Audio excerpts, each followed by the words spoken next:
What's up, everybody? I'm Stella Chung, and this is the Weekly Fix, where we round up all the gaming and entertainment headlines you may have missed this week.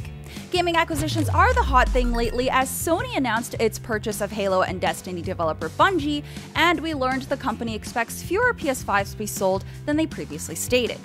In the entertainment world, director of The Batman reveals why he chose not to work on a Ben Affleck solo Batman movie, and Doctor Strange's next villain may have just been teased. Hope you had a great week, and let's dive right in.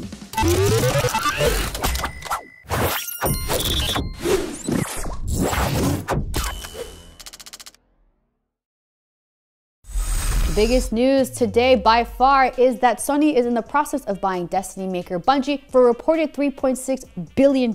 This is a huge deal that comes in the wake of Microsoft's purchase of Activision Blizzard.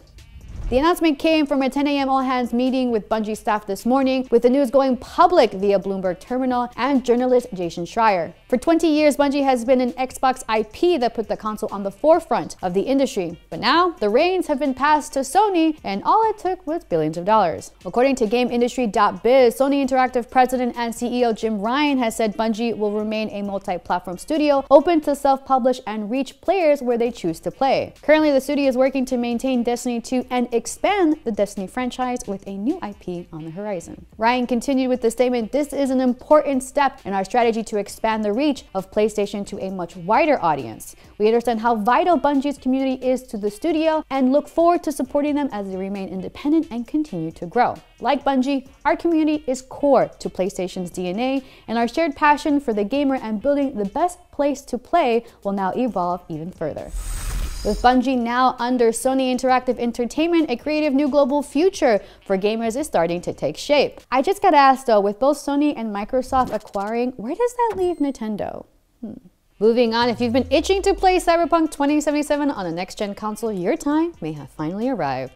Per a tweet by PlayStation GameSide's Twitter account that often tweets findings across the PSN database, a new addition suggests that the long-awaited new-gen version of CD Projekt Red's RPG is coming soon. The entry indicated a native PlayStation 5 version of the game with a brand new cover art showcasing the female version of V from the game. A follow-up tweet from the account suggests the next-gen version of the game may release between late February and early March, though we shouldn't assume those dates are locked. The Cyberpunk 2077 Xbox Series X, S, and PlayStation 5 upgrades were delayed last year in October, with new dates set for sometime Q1 2022, according to an announcement made by CD Projekt Red to fans and investors. To ensure a smoother launch, developers needed more time to polish the game for next-gen consoles, and after multiple lawsuits from unhappy investors, we understand why they're taking plans to not mess up the launch again.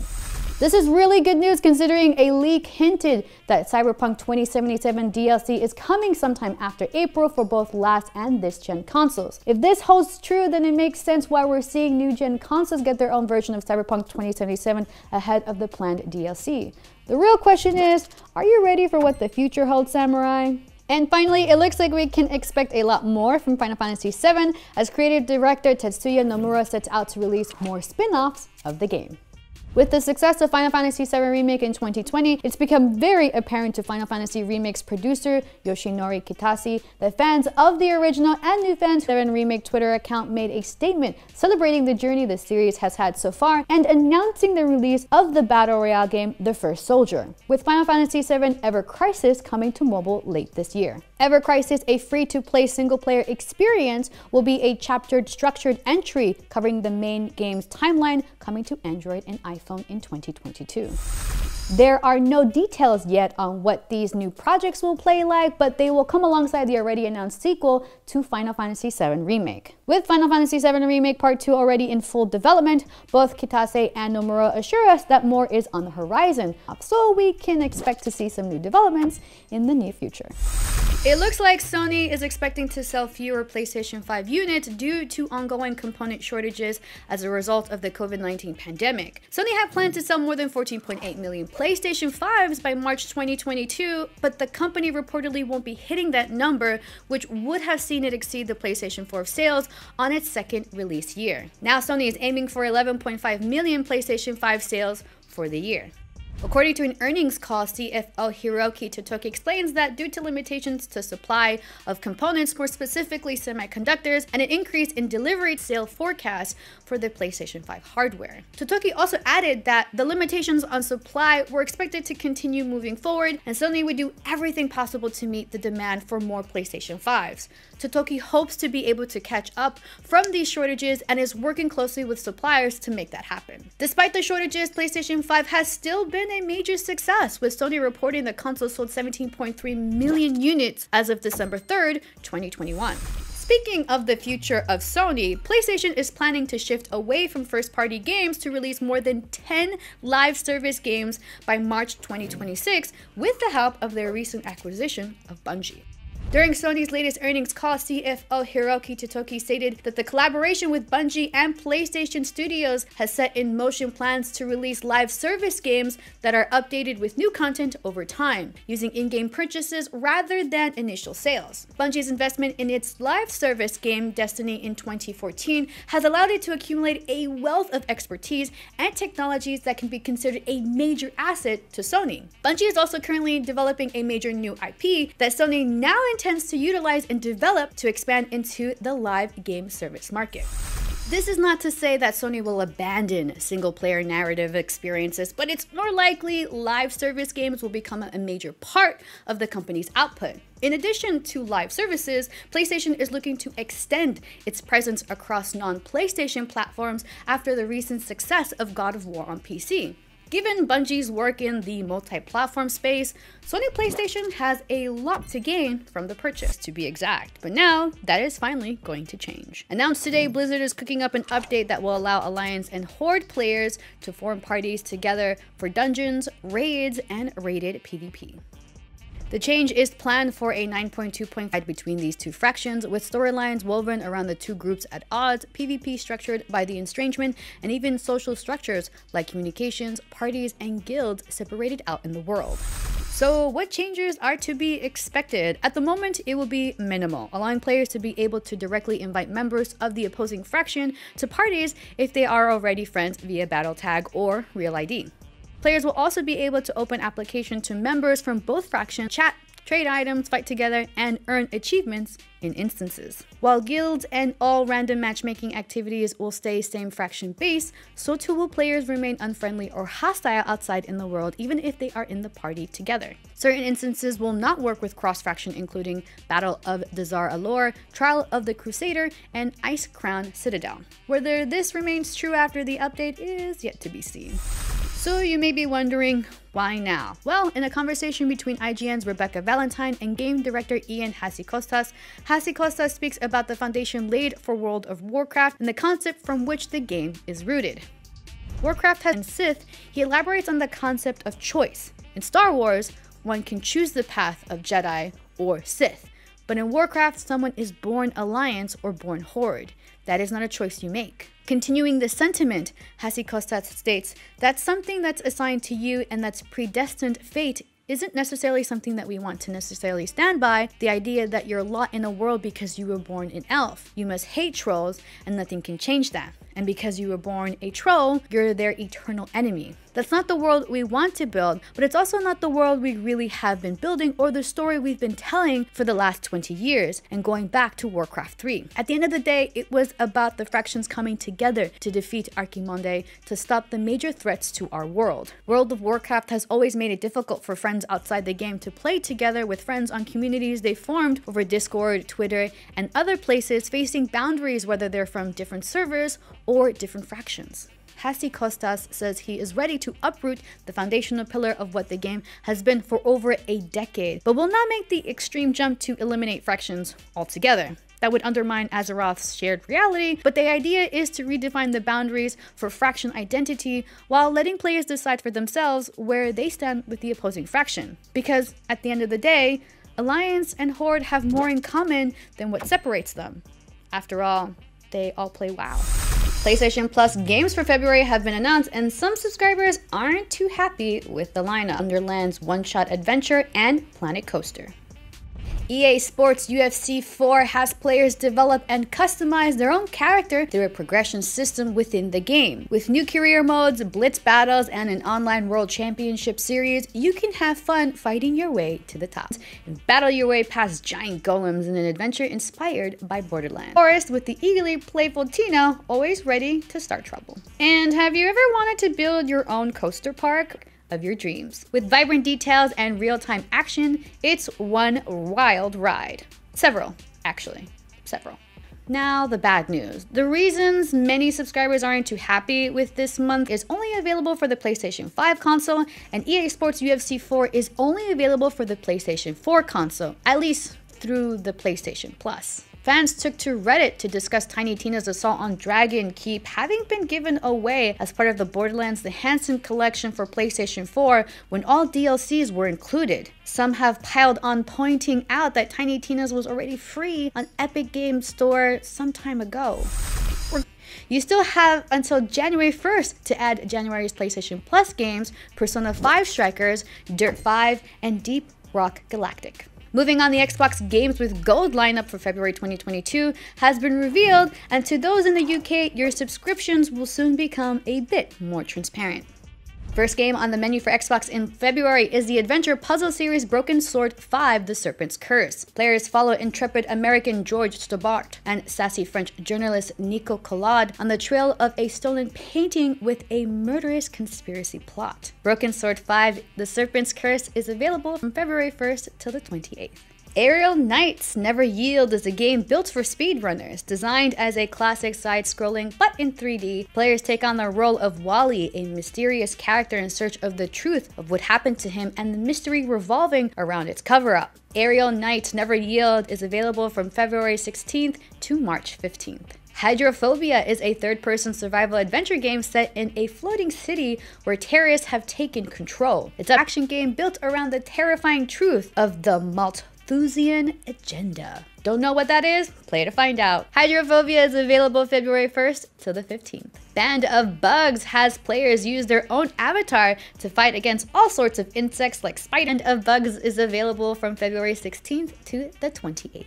In addition, Xbox will be changing how it handles automatic renewals for both Xbox Game Pass and Xbox Live Gold for subscribers in the UK. According to a report by Eurogamer, Microsoft has made arrangements to improve auto-renewal services to be clearer about when Xbox memberships will auto-renew, how much it will cost, and even contact inactive 12-month memberships to offer prorated refunds in some cases. Inactive memberships will be contacted to remind customers more transparent about price increases moving forward.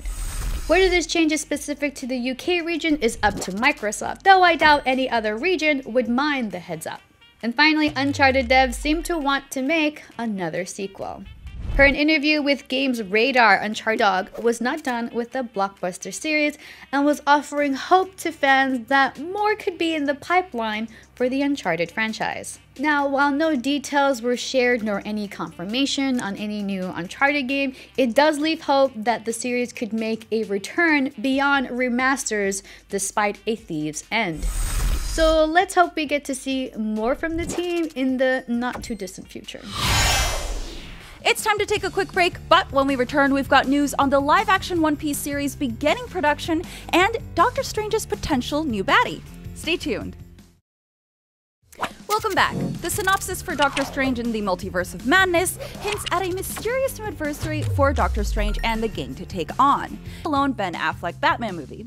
Let's hear what he had to say. Director Matt Reeves recently revealed he passed on directing Ben Affleck's solo Batman film. Yeah, now speaking with Esquire Middle East, the Batman director explained why he wasn't into the overall idea laid out for Affleck's Dark Knight by saying, quote, "I read a script that they had that was a totally valid take on the movie. It was very action driven. It was very deeply connected to the DC. I read it. This particular script was not the way I'd want to do it." Now, that script Reeves mentioned in that interview was actually penned by Affleck himself. Along down that particular script was because he wanted to tell the story of Batman in a more personal, just not something he could relate to. Yeah, now fortunately, he was still able to win Warner Brothers over and move forward with his very own vision of The Dark Knight with Robert Pattinson cast in the leading role. Now, I personally, but what do y'all think of this? I read, a few fan comments on the story that we have posted on IGN, with some saying how they would have liked to see Ben's type of Batman depicted on the big screen, and how we were all deprived of an Affleck solo Batman film. A lot of people going back and forth about that, but I want to know what y'all think. Let us know down below. Now, in other DC news, James Gunn's Peacemaker is still going strong on HBO Max in its first. Now, talking to Deadline, Gunn said, quote, "We're working on something else now, another TV show that's connected to that universe. I can't quite say." Now, along with that, the second season of Peacemaker or another Suicide Squad spin-off series has been confirmed just yet, but according to Forbes, Peacemaker is the highest reviewed DCEU project, even outperforming every single movie. Another spin-off series, I don't know, it wouldn't be too far-fetched. And finally, in a rather cryptic video message posted to social media, actor Ezra Miller went after... This is Ezra Miller, aka the Bengal Ghouls, of the North Carolina Ku Klux Klan. Now, after themselves, before making a cryptic remark that, quote, "will do it for you." Yeah, now the actor doesn't explain what prompted the video message, but did caption the post by saying how this isn't a joke and how important it is to get this message out to presumably save lives. Now, the video really came out of left field, and the fact that the flash ring is featured so prominently throughout, well, I don't know, it's just kind of strange. Now, we've got a fresh synopsis for Doctor Strange in the Multiverse of Madness, and in it, we've got a new villain tease to be taking on the superhero Sorcerer. Now, the synopsis reads, quote, "Journey into the unknown with Doctor Strange, who, with the help of mystical allies, both old and new, traverses the mind-bending and dangerous alternate realities of the multiverse to confront a mysterious new adversary." Now, the movie will take place after the new adversary might be. It could be the evil Doctor Strange or Gargantos, who were both revealed in the teaser trailer. Now, these two were set up in Marvel's What If show, as in the synopsis is him or someone or something even worse waiting in the wing. Well, who do y'all think it might be? Comment below and let's try to figure it out together.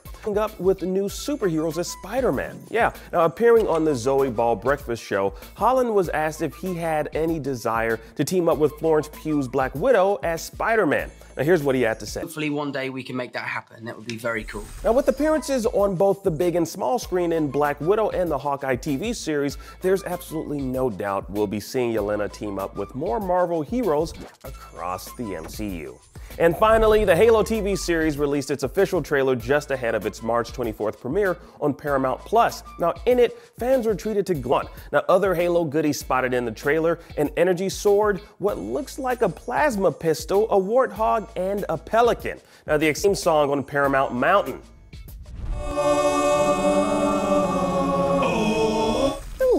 Now, Netflix is finally setting sail for One Piece with their live-action adaptation of the popular anime series. Now, Netflix Geeked tweeted out confirmation that production has started on the long road towards becoming Pirate King for Luffy. Now, in the images, you can see some of the fresh faces that were previously announced to be taking on the roles of the Straw Hat crew. Now, as for a release date of the series, well, that's yet to be determined by the streaming giant. But now, this means Oda will be more actively involved in the production of the series, which is in stark contrast to Netflix's previous live-action anime adaptation, Cowboy Bebop. Now, that saw the creator Shinichiro for just one episode and serving as a consultant for the overall series. Now, while Watanabe's involvement in Netflix's Cowboy Bebop was limited, it appears Oda will be more hands-on previous anime adaptations in Death Note and Cowboy Bebop, and how those failed to resonate with an audience. There might be a glimmer of hope in the One Piece adaptation, given the creator's involvement. At least, we can only hope so. I mean, there's really no telling when it comes to these live-action anime adaptations. But, I want to know what y'all think about this. Are you excited for this one? Are you wondering how they'll adapt an anime that's been around since I am?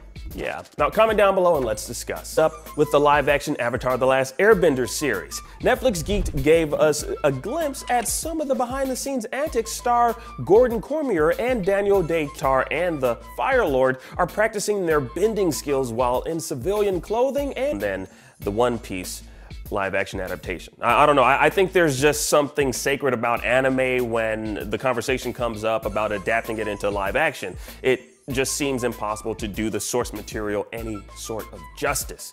A cartoon? Yeah, go wild with your damn live action adaptation. Yeah, I want to see it, you know. And no, I'm going to say this right now. And finally, Bungie's not even a full week into publicly announcing their acquisition by Sony, and they already want the PlayStation creator to turn some of their games into multimedia franchises. And it sounds like Sony's on board. Yeah. Now, when asked about the benefits of acquisition, the Sony CFO mentioned merchandising and how Bungie wants to, quote, nurture the IP they have in a multi-dimensional manner, and that's their hope. For that, we believe we can help that. We have Sony Pictures and Sony Music, and Bungie can leverage our platform so that their IP can flourish and grow big. Known for Destiny, so that seems like the most obvious franchise to get a movie adaptation. Now, would you be down for a Destiny movie, or would you want another Bungie game to head to the big screen first?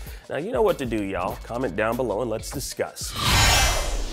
I'm Stella Chung, and that was your Weekly Fix. We'll be back here next Saturday with more of the biggest gaming and entertainment news of the week. Catch you then.